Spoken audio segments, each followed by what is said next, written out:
Welcome to A Taste of AZ podcast, where we interview everyone from James Beard award-winning chefs to local mixologists, winemakers, breweries, and so much more. We've got an awesome episode lined up for you today. But before we get into that, head to atasteofaz.com so you can subscribe to our quarterly magazine and email newsletter to find all of the best places to eat and drink around town. Don't forget to follow us on social media. Now let's get into the episode.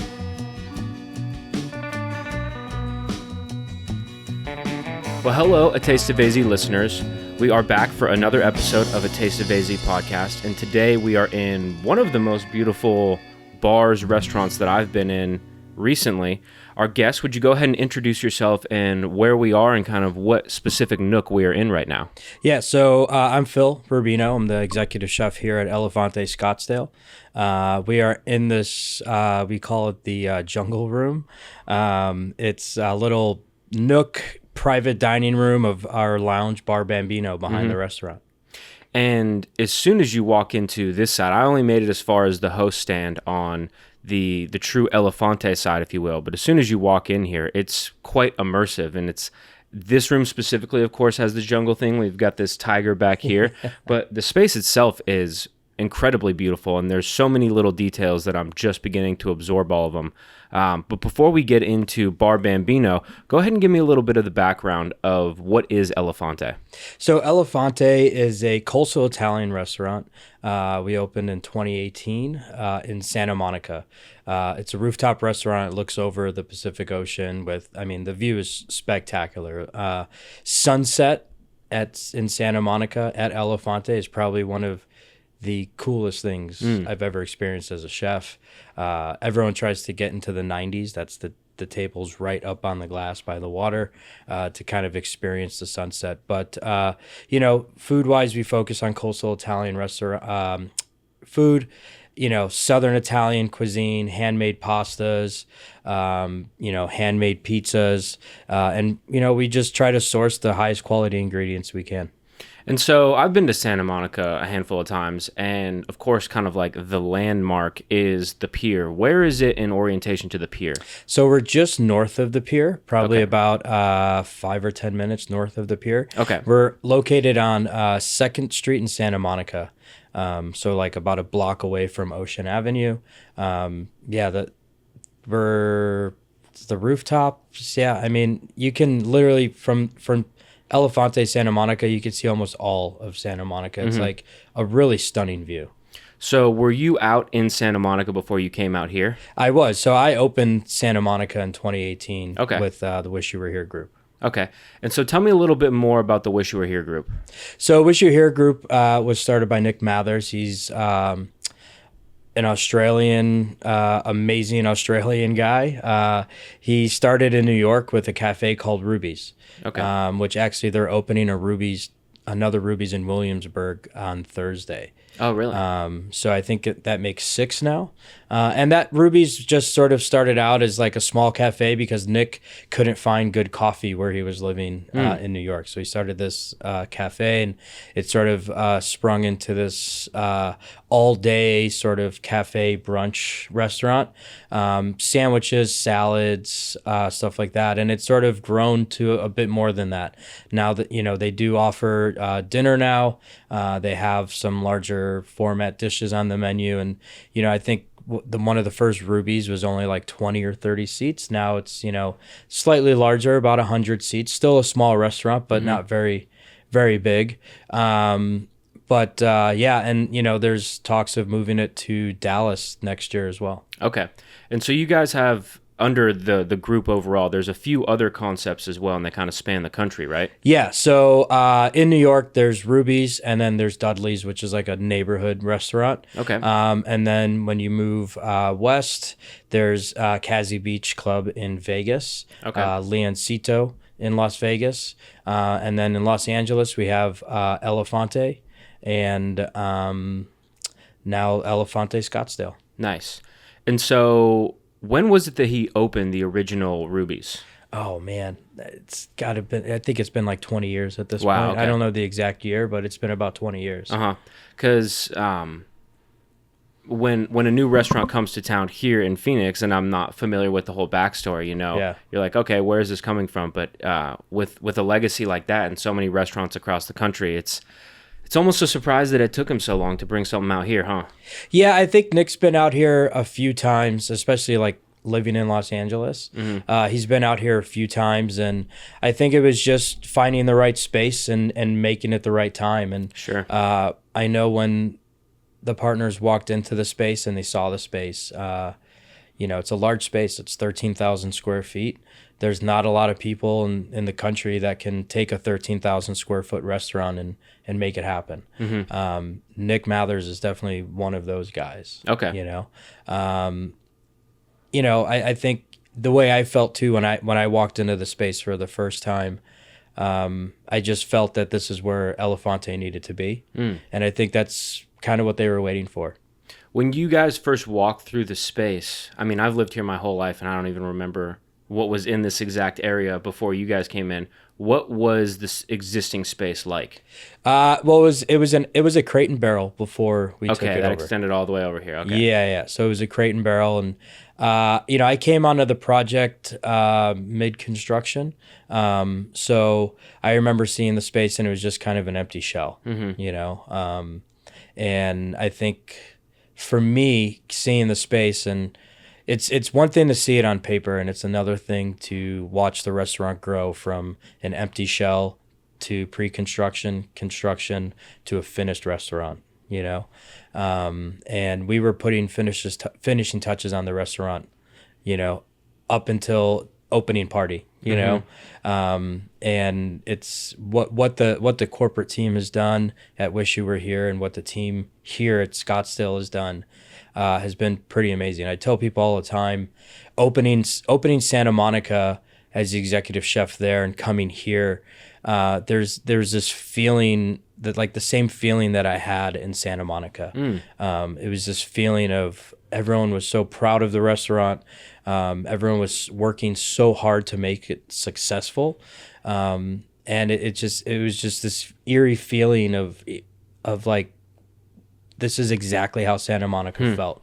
It was like this feeling of success, and we're going to try to take it take it past the goal line and make it something great. So when you walk into a space and it's just a shell, I guess specifically with this project too, does that excite you? Does it overwhelm you? Is it a combination of the two? It's probably a combination of the two. I know that, Nick, being the designer for the space, he has his own vision of what it needs to be, and I feel like everyone else has to work around that. And everyone does a great job doing that here. Okay. Nick lays out his vision for the space and where he wants things, and we just we work with what we have. Sure. The kitchen here in Scottsdale is it's larger than Santa Monica, and it's set to the back of the restaurant. I remember saying, to myself, is that the right space for the kitchen? Is that where the kitchen needs to go? And after it was built, and you're never going to tell Nick it needs to go somewhere else, but after it was built and we started working in it, it was the right move. Nice. Where the kitchen is and how it's set and where things are, it just makes a lot of sense. And that's the genius of Nick. Like, he'll be able to point something out, and maybe you have a different vision, but when you start getting into it and you start working the day-to-days, you're like, Nick was right. Yeah, it's interesting. Just with the brief amount of time that we've talked about him, I can tell, based on the cohesion and the level of detail in this space and the variety of restaurants that he has, and the recognition that he's garnered as well. Of course, he sounds like one of those people that's just a genius, and it kind of is like an air that follows him around, and anything he touches, it kind of just comes together. Is that how it is? No, that's exactly how it is. Okay. I mean, he has his hand in everything here. It's I feel like this is, for everyone that's opened this restaurant, this is our baby, and for Nick, this is definitely his. And he has his hand in everything as far as how the menu looks and what goes on the menu. The initial tastings, he was involved in every single tasting. Even though we have a very similar menu to Santa Monica, we do have very specific Scottsdale items. But he was involved in all of that. He made sure he had his hand in how the menu looked and where things were placed. The tablescapes and all of it. It and when, like I said, when you start to work the day to days and you start to realize that Nick was right in the sense of the plates need to go here and we need to put this over here, and it teaches you a lot. Especially being with the company for as long as I have, it teaches me that Nick is great at his job, and I listen to things that he says and I pay attention. So relative to Santa Monica, is this space significantly larger? Yeah, so this space is definitely larger, especially with the lounge that we're sitting in. Seats, we definitely have more seats than Santa Monica. I think it's 300 here, and it's just over 200 in Santa Monica. The kitchen space is definitely bigger. I like to say we have 4 different kitchens in Santa Monica. We have one on the second floor of the building that just does like prep and storage and all that. Then there's the main line, and then behind that, we have like 3 different zones where the kitchen is in Santa Monica. Here, it's all one big space. So yeah, the space is definitely bigger, and it has similar challenges, that all kitchens sort of face. A lot of people come in and say, "Oh my God, you have so much space," but sometimes space doesn't matter. Especially when you have a dozen people back there putting everything together. I do remember during pre-opening, people that would come here, vendors or, friends of ours, and they saw the kitchen space. Wow, you have so much space. It's like the equipment's not even in here yet. Wait until we start getting tables and metro shelving and the walk-in cooler. All that space goes away, and then you start filling it with bodies, and you start getting 12, 14, 15 people in a kitchen. Yep. We have a large staff here. We have about 2, 4, 6. We have about 12 people in the prep kitchen daily. Wow. And the line, we have anywhere from 9 to 12 people working the line daily. So and then plus, 3 sous chefs, 4 sous chefs on schedule every day. So we fill the kitchen up pretty quick, and then you start filling it with product. So all that space just keeps getting smaller, and you have to navigate. We've definitely made some adjustments. We realized that where the guys were making pizza, the pasta guys couldn't really work there, so we had to make a whole pasta section of the kitchen to really make the operations work. And I'm excited to talk about the pasta. We'll get there eventually. But I'm curious, how much has Élephante as a concept evolved from when you opened it to now here today? It's evolved a lot, but it hasn't at the same time. I feel like the core beliefs are still there. The idea of coastal Italian cuisine is still there. And it's evolved in a way that we're moving the concept forward. So there's going to be changes as far as how big the menu is, the type of food that we offer. We have our core Élephante menu items, things that possibly will never change. And if they do change, it's maybe just how we prep them or just small tweaks, right? Is the amount of salt right, or is the acid right? Is it the right vinegar? But the core idea of it is the same. If you look at our broccolini, that's on the vegetables section of our menu. It's been on the menu since day one of Santa Monica. It was actually an item that I did for my tasting to get the job. And it's a vegan dish. It's a side. It's an entree. It could be whatever you want it to be. And that dish will probably never change. It's like our whipped eggplant. It's the same thing. It's so iconic. The whipped eggplant is so iconic to Élephante that it will never, ever change. Now, the larger restaurants we do and the more volume we do, how we prep that item will probably have to change. How we, because the kitchen is larger here and we have different equipment than Santa Monica, how we cook it and how we prep it is different, but the outcome is always the same.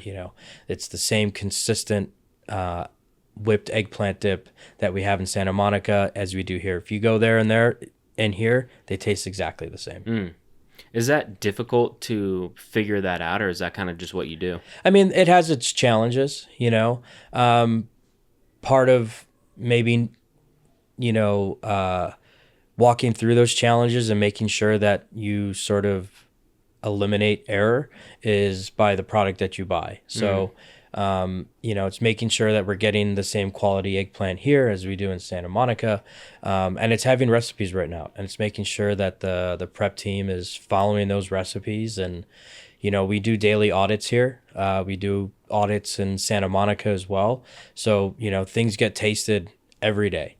And that whipped eggplant is one of those things that gets checked on and tasted every single day. And I'm telling you, there's been moments here where we look at it and we say, it's not right. And we start over. We get rid of it and we start over. Openings have those moments, right? It's a new staff. It's new sous chefs. The sous chefs that are here right now, they were in Santa Monica and they trained for a couple weeks, and they really got to feel what Santa Monica was so they could bring that here. And they know what the expectation is and what the quality needs to be. So before we kind of dig into the menu and whatnot a little bit more, I'm curious how you ended up here. What's your background? So I'm originally from Chicago, Okay. the son of a baker. My dad owns a bakery that's been in his family since 1956. Wow. He bought it from his uncle in 83. And that's kind of how I grew up. I grew up in the bakery. I was supposed to be a baker. But then when I went to culinary school, I sort of realized that I enjoyed baking, but not as much as cooking. So then, I went to culinary school and I just started working at some great restaurants in Chicago. And in 2017, I decided to make the move out to LA. And it's kind of a crazy story. I moved to LA and I hated the job that I had. I just didn't like the company that I was working for, and I was ready to. I was only there for 3 months, and I was ready to leave. Did you move to LA for that job? Yeah, I did. Okay. And I knew Chicago. I was ready to leave Chicago, and I was looking for a change of scenery. And I had taken this job, and I had realized that when I got there, I was like, man, like this is not where I want to be. But I loved LA. I loved being there. So I answered an ad on Craigslist. Oh, really? Yeah. And it said, new Italian restaurant in Santa Monica looking for a chef or something. And I had answered that ad on Craigslist. And that's when I met Thomas Lim, who's the chef partner for Wish You Were Here. Okay. And we had this great conversation. At the time, there was a Ruby's in Santa Monica. So we ate lunch at Ruby's, and he showed me the space, and it was still under construction. I don't even think there was a floor at the point that I had, met Thomas. And we had kept open talks, and I was honest with him about, how I was feeling about the job that I had. And, it was one of those moments in life where I was almost giving up on my career as a chef. And then I met Nick and Thomas and Rob. Rob's our CEO. And they completely changed my perspective on my career. They sort of brought me in with open arms, and they allowed me to help create a brand that I fell in love with. Being Élephante? Yeah. Okay. They allowed me the freedom to, Thomas and I wrote a menu, and he kind of had a menu written before I came onto the project in 2017 or whatever it was. And it wasn't like, this is the menu. It was, this is what we're thinking. What are you thinking? And and it just sort of took off from there, So I thank these guys every day for really switching my mindset of my career. Because if I never met them, I don't know what I'd be doing. I probably wouldn't have even been in Los Angeles for as long as I was. You don't have to say where it was before. Was it something kind of like this in a certain sense, though, at least in terms of like a more upscale, maybe Italian focused, or not so much? No, it was for a hotel. Okay. It was a hotel, and I was actually living in the hotel for the first month that I was in Los Angeles. Oh, yeah. I mean, everyone says that they want to live in a hotel until you have to live in a hotel. Especially when you're also working in the hotel. You're like, get me out of this place, probably. Yeah, I mean, you're surrounded by the same four walls, and like the kitchen was in the basement. So I'd go from like the 30th floor down to the basement every day, and it was just, and then I got my own place after the 30 days, and it was, the hotel just wasn't for me. Sure. And like I said, that Craigslist ad that I had applied to was life changing for me. Yeah. What was it that they were able to shift in your perspective that kind of relit that passionate fire for you? I think it was the concept of Élephante. Like my background is Italian cuisine. Okay. I grew up in a big Italian family. My family's from Palermo, Sicily. It's where my dad grew up before he moved to the States, and it's Italian food has always held a special place in my heart. I love cooking it. I love immersing myself in it. I mean, if you look at the cookbooks I have at home, they're basically all Italian. Okay. And that was part of it. It was this coastal Southern Italian cuisine that they were looking for. It's what I love to cook, and it was just the way that they brought me in and the freedom that they gave me. Nick, Rob, and Thomas are really great at listening to people's opinions, and hearing people out. And we could put a dish up for a tasting, and Nick will like one thing, Thomas will like another, Rob will like another, I'll like another, and it's the collaboration of that, and it's getting people talking about, is this the right option for us? Is there a better option? And sometimes it could be a bit frustrating. There's been moments in tastings where you walk out of the room and you're still confused. But then there's moments of clarity. And I think that was a big part of it for me. I just wasn't happy in my career with the food that I was cooking. I wasn't happy in my career with the company that I was with. And they allowed me to be a thinker and show them the kind of food that I want to cook. Sure. And for a long time, I tell people all the time that, I've worked at 1, 2, and 3 Michelin star restaurants. And I think that the food at Élephante Santa Monica is some of the best food that I've cooked in my life. And I'll say that about Scottsdale as well. It's interesting, in my opinion, that is like the ultimate form of leadership and building a team, right? You have certain leaders that they want to kind of rule by an iron fist, and maybe they do a very good job of that, and it leads them to a lot of success. But in my opinion, it's like, if you can build a team that does what you do as good, if not better, and you can bounce ideas off of each other and really push each other to the limits of what can we do with this idea or that idea, maybe we draw this one back.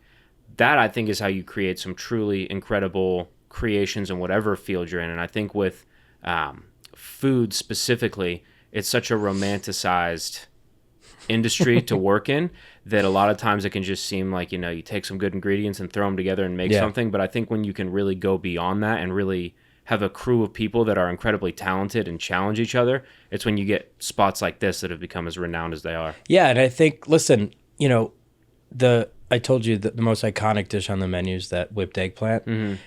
That dish came about almost by mistake. Oh, really? I think we were testing out pizza dough in the restaurant in Santa Monica before we opened, and I had made this whipped eggplant puree before. It was a big part of my career, and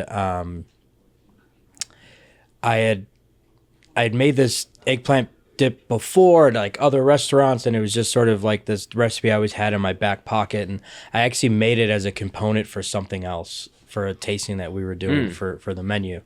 And when we were testing out pizza dough, Thomas was just sort of dipping the cooked pizza dough in this cold eggplant dip. And he was like, I think we have it. I was like, what are you talking about? He's like, taste this. And I like ate it, and I was like, what do you want to do with it? He's like, you're looking at it. Yeah. And it's just our, it's our pizza dough that we cook in the oven, and it puffs into a ball, and it's called puccia, the Southern Italian bread that you cook on a hearth, and the dip. And I was like, that's all you want to do? He's like, yeah. And I was like, all right. And that's how it came about. It was the recipe that I had made, and Thomas sort of having this vision of like, this is what it is, and now we sell a ton of them. Yeah, when I was talking about like a romanticized industry, another one of those is music, right? And it's funny because you hear musicians talk about how, you just write, And how often have you heard them say, you know, this isn't the song that I thought was going to blow up, but then it becomes kind of like what they're known for. Is the eggplant in a certain sense a blessing and a curse, that sometimes you're like, you wish people would focus on a different dish and not so much the eggplant? Listen, I have a love-hate relationship with that whipped eggplant. I love it because it's so iconic here, but I have to eat it every day, and it just, you know. Listen, there's definitely things that I wish people would focus more on the menu, but that whipped eggplant, it's just I feel it hits everything for almost everybody. You know, it's really light. It looks heavy, but it's really light. It's super creamy. It's salty. You know, the combination of the hot bread and the cold dip. To me, all of that gets a meal started.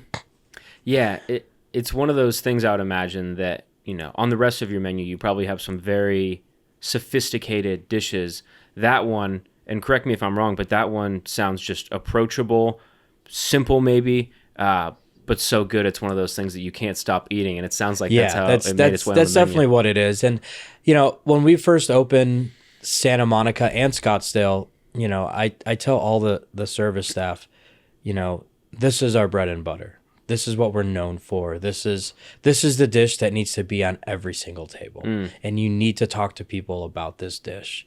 And almost every single table that sits down gets that whipped eggplant. And it seems like it's pretty representative of what Italian cuisine is in general. You know, for the most part, the way I understand it, not been to Italy, don't necessarily have the lineage, but in a lot of respects, it's kind of like no frills, just quality ingredients prepared in a really solid manner that you just keep wanting to go back to. Yeah, I mean, it's such a simple dish. Eggplant, creme fraiche, and hot pizza dough, right? And it's the preparation of putting it together. And it's the most simplest and most complex thing on our menu. Interesting. Well, let's get a quick message in and then we'll jump back into it. A real quick reminder, head over to atasteofaz.com and subscribe to our email newsletter. Also, subscribe to A Taste of AZ magazine and get it shipped right to your door. Now let's get back into today's episode. So before we took our little break there, we were talking about the eggplant, which is, as you said, kind of your signature. You want it on every single table. How many of those eggplant dishes do you think you've seen cross your line? Between both locations? Yeah. Thousands and thousands. Yeah, okay. I mean, we sell, you know, the amount of pizza dough we go through just daily in the restaurant, we can sell upwards of 200 to 250 pizza dough a day. Wow. You know? Just the dough itself. Just the dough itself. Wow. So, you know, on a busy night, it could be more. It just depends how the volume is going. So, you know, if we could sell about 130 eggplant a day sometimes, maybe more. Just depends between parties and the volume of the restaurant and just how things are selling. So, you know, if I say 200 a day times, you know, however long I've worked with the company, it's thousands and thousands. So I believe you said the other one of your kind of signature items is the broccolini. Was that what it was? Okay. Tell me a little bit more about that. So it was a dish that I did for my tasting to get the job. And wow. It was something that I wanted to do, a vegan dish. You know, I was like, all right, we're in California. You know, there's a ton of vegans out here, people that eat well. And I wanted something that was broccolini, like that was, you know, kind of hits those like lemony and spicy notes that like everyone kind of sees. It's like everyone has some sort of, you know, broccolini with Calabrian chili and garlic on the menu. So I created this cashew lemon pesto. And it's a combination of lemon juice and olive oil, cashews, and parsley to sort of like, we puree it into the pesto so it turns it green. And I made it dairy-free. And I just made the pesto really creamy by emulsifying a lot of olive oil into it. Okay. And then I wanted something outside of the normal chili and garlic on the broccolini. So I used to work with this guy's, one of my best friends back home in Chicago. His name's Mike Sheeran, and we created this like vegan sort of XO sauce. So it's like, think of like the chili crunch stuff that you get in a jar. Yep. So we created this vegan XO sauce a long, long time ago, and it's shallots and garlic and chilies fried in oil and then packed in that same oil. So I did that, and that's the whole dish. It's just a grilled broccolini. It gets tossed in this warm cashew lemon pesto, and then we put the crispy XO on top. And again, it just reaches those roots of Italian cuisine where it's so simple. It's 3 or 4 ingredients put together on a plate, and you get the nice charred bitterness from the broccolini. The cashews like really sweeten the whole dish, and then you get this sort of earthy, sort of sweetened, bitter, crispy shallot garlic crunch on top of this broccoli. Fantastic. It is. I tell people all the time, the hack here is at brunch to get the broccolini and put a sunny side up egg on top of it. Ooh. Yeah, it's really good. Yeah. And that was actually my breakfast for a long time in Santa Monica. Yeah. Yeah, I think, vegan food has such a stigma to it, which I don't know, however you feel about it, it's one way or another, but I think if you just shift it to the perspective of like how good can you make vegetables? How delicious can you make vegetables? Who's going to be upset about eating something that tastes really good? Yeah, listen, living in California and just knowing people that are vegans and being a chef, I'm at this point in my career where, early on I was like, oh, vegan? What are, now it's like I make sure that there's stuff that they can have on the menu because I want those people to have the same experience as everybody else. So if we're gonna put a vegetable dish on the menu, we're gonna make sure that it's tasty. It's just as tasty as the skirt steak that's on the menu, right? I think too, it's with the American palate, it's pretty easy to make a burger that's super simple and people are like, oh, this is fantastic. Right. Whereas vegetables require a bit more finesse. And I think as someone who very much enjoys eating food, I find it often quite fun to explore vegan dishes and think to myself, how did they make this to the point where I want to keep eating it over and over again and want to recreate something like that at home? No, I agree with you. I think that I'm a garbage eater. I'll eat anything. Okay. I eat terrible outside of work. But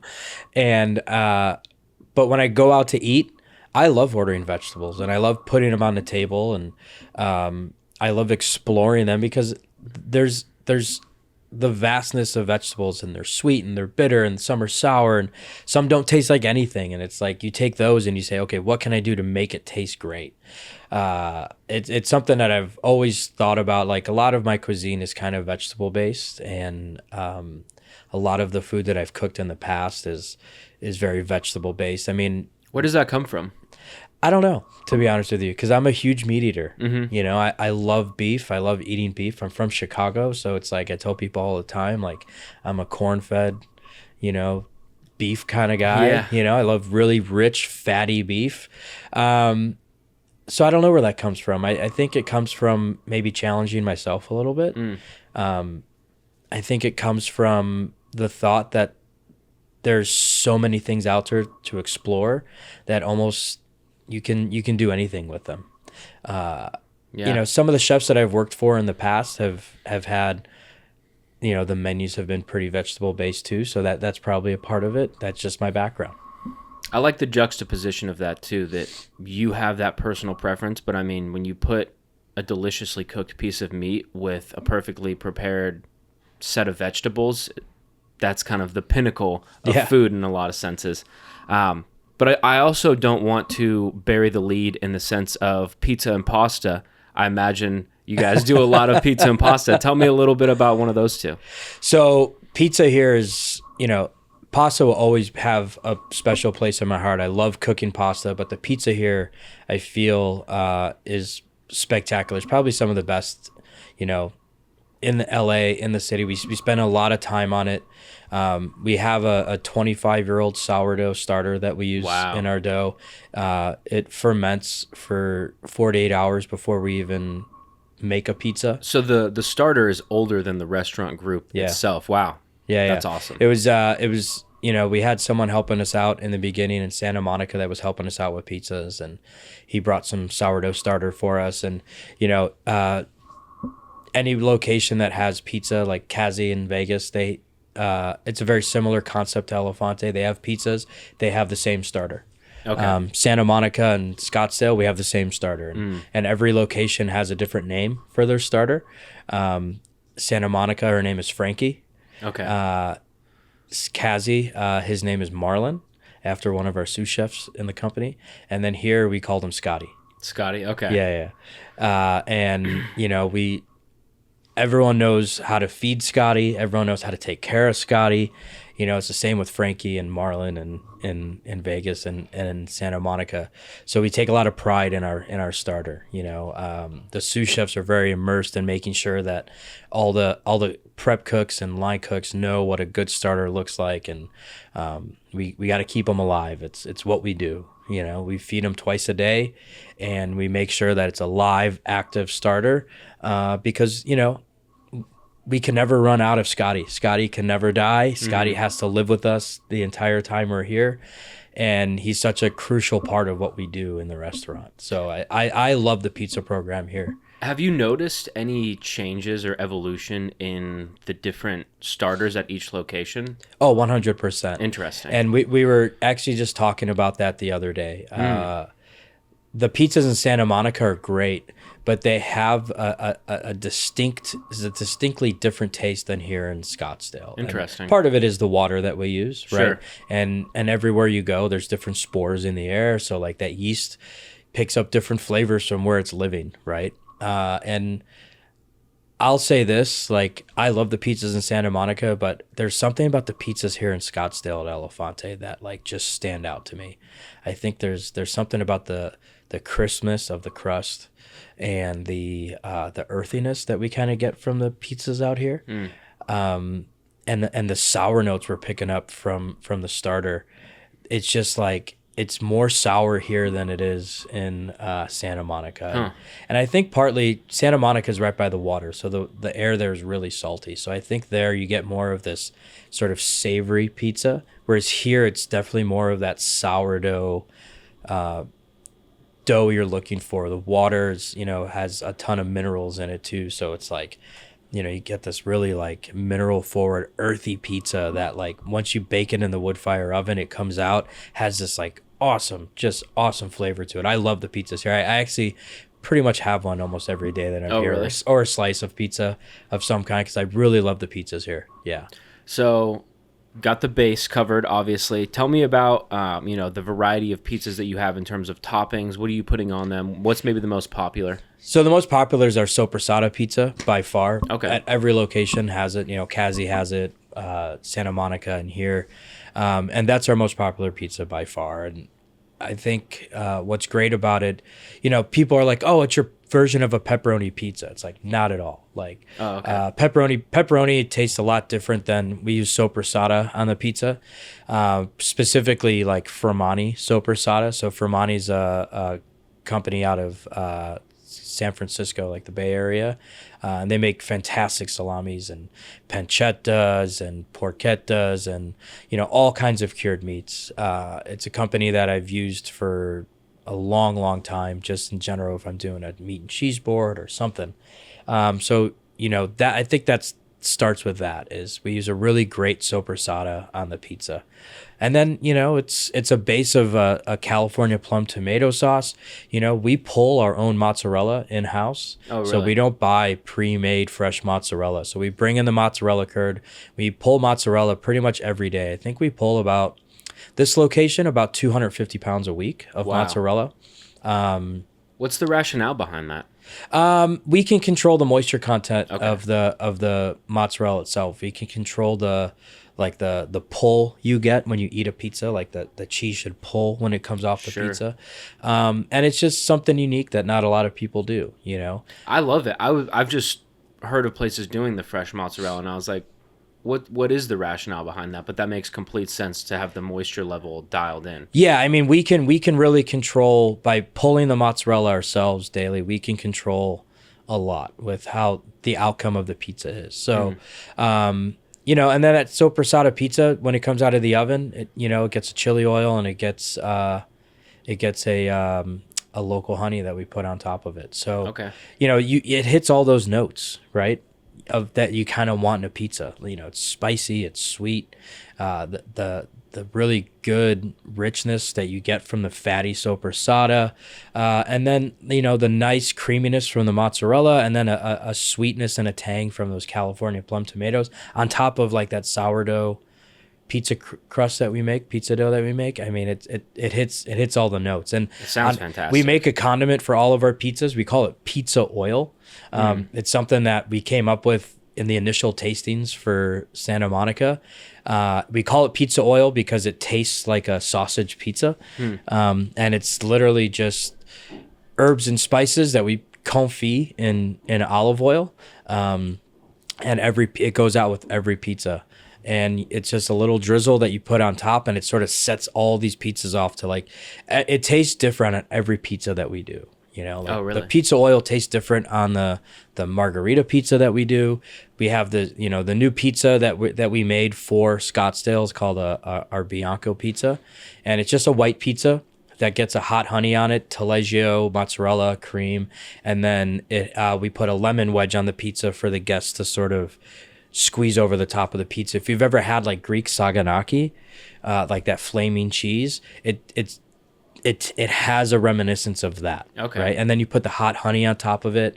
And that pizza oil tastes different on that pizza than it does on, the mushroom pizza, Okay. So it's kind of this cool condiment that we put out with our pizzas. And, you taste more fennel on the white pizza but you taste more chili on the mushroom pizza, and it just how it reacts with the pizzas. It's pretty.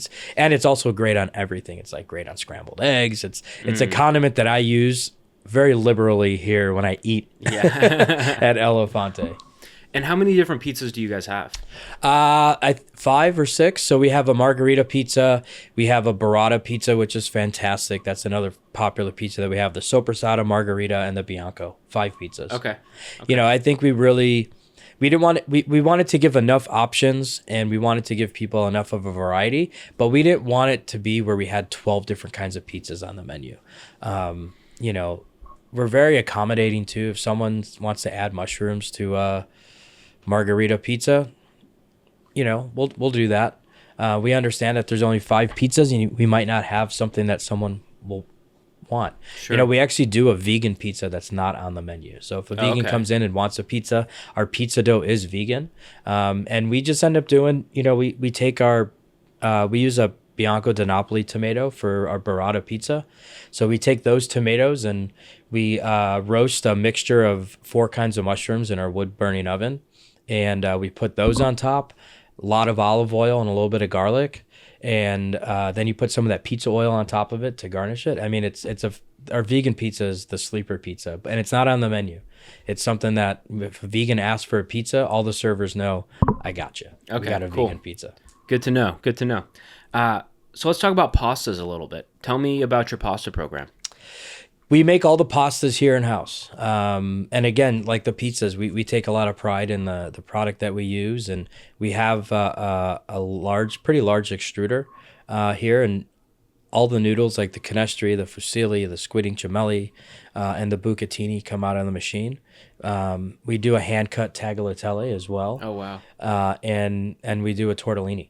And all the pastas here, I mean, the amount of pasta we go through daily is pretty amazing to see. The amount of pasta we keep on hand. I think we go through we make out of the extruder, I think it's anywhere from 50 to 70 kilos of semolina a day. Wow.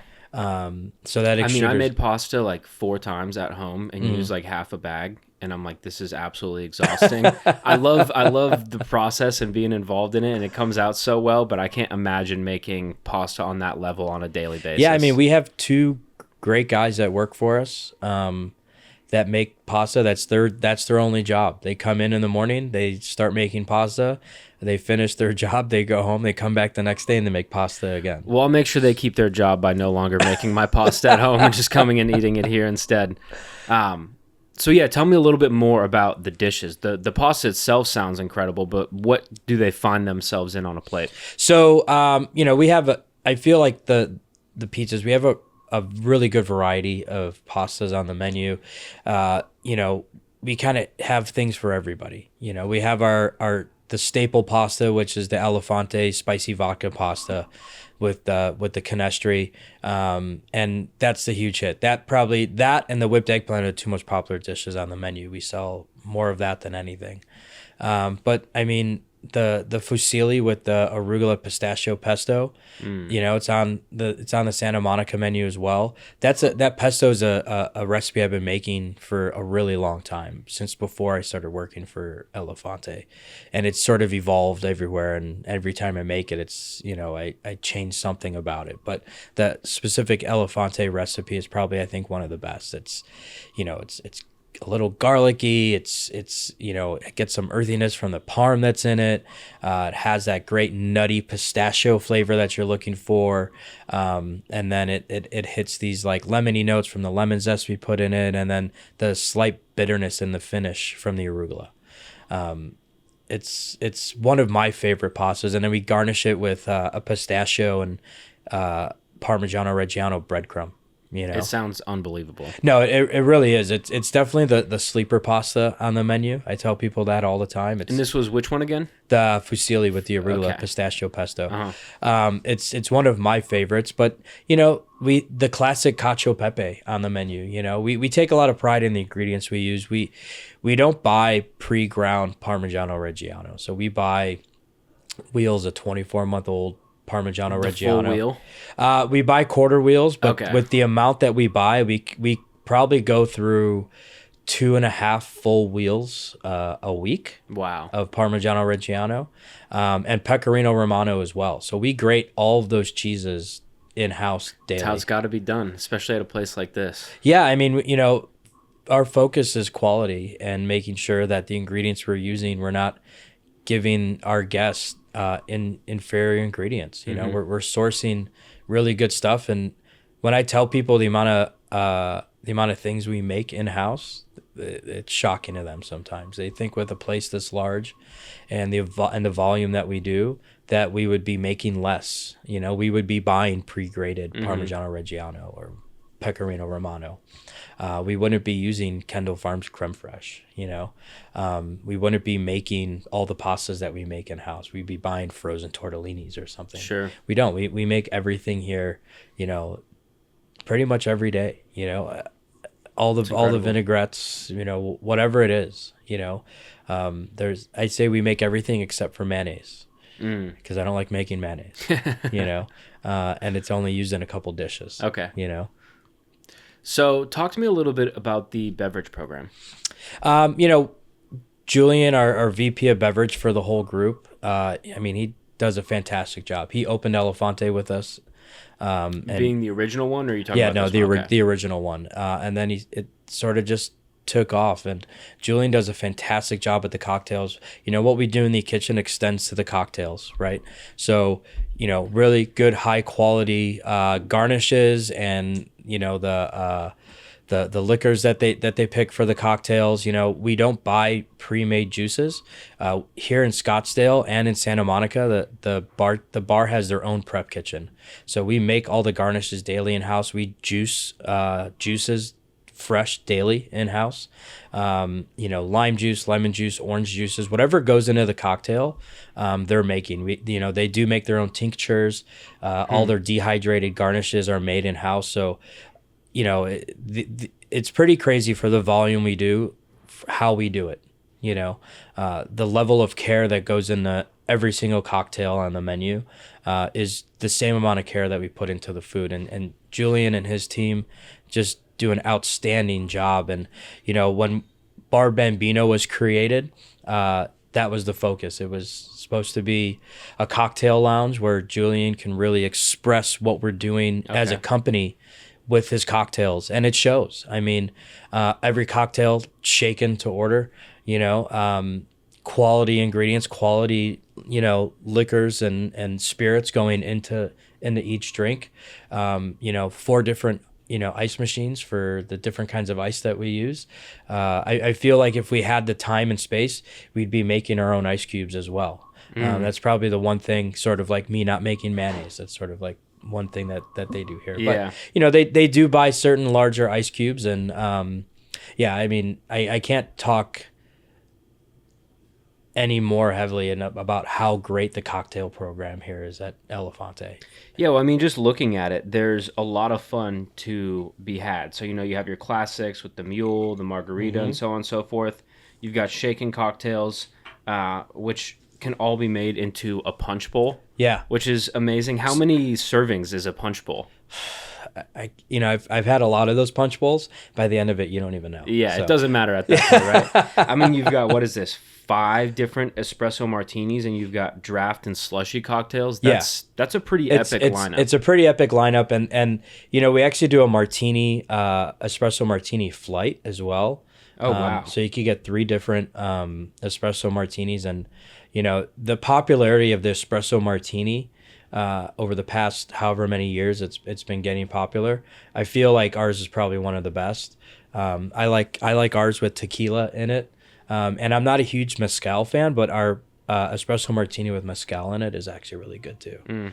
Well, shout out to my mom, Linda. She's an espresso martini fiend, so we got to bring you in here sometime, Mom. But yeah, I mean, across the board, the level of detail is impression, not only just in the food, but then in the drink and then in the design as well.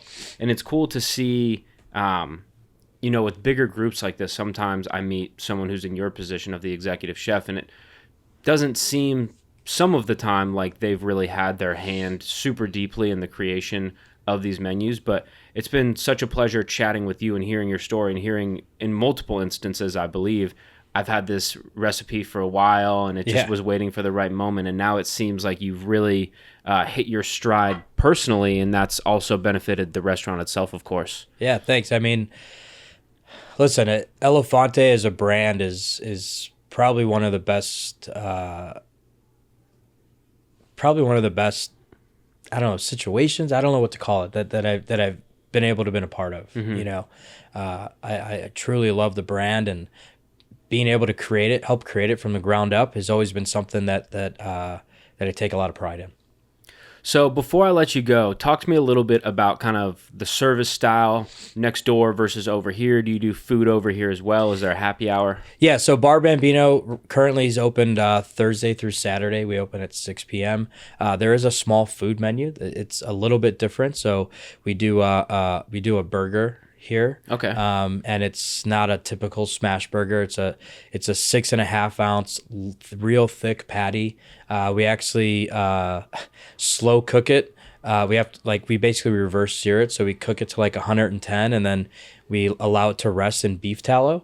And it's a Wagyu beef grind that a company here in Arizona grinds for us for Bar Bambino.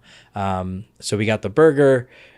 We have a lobster roll on the menu here, and then fries and a tuna tartare. So the menu it's a smaller menu. It's meant to be like small bites. It's more of a cocktail lounge. So the focus here is more cocktail driven. Mm-hmm. And the food here it doesn't take second place, but it's not the main focus. Mm-hmm. It's definitely supposed to be more of a fun environment, a little bit more relaxed in the sense of it's not traditional table service.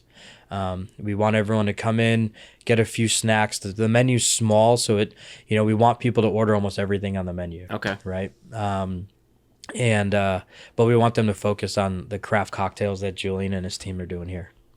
Well, it's been such a pleasure chatting with you. I think with so much more to be discussed, maybe on this side, we'll have to pop back in and hopefully steal some Julian's time as well. But Chef, thank you so much for giving us the breakdown. I can't wait personally to come in, enjoy the food. I've heard only good things. So it's a pleasure to meet you, and I can't wait to try your creations. Yeah, thanks for having me. It's been fantastic. Pleasure meeting you, and looking forward to having you in. Awesome. Thank you. All right.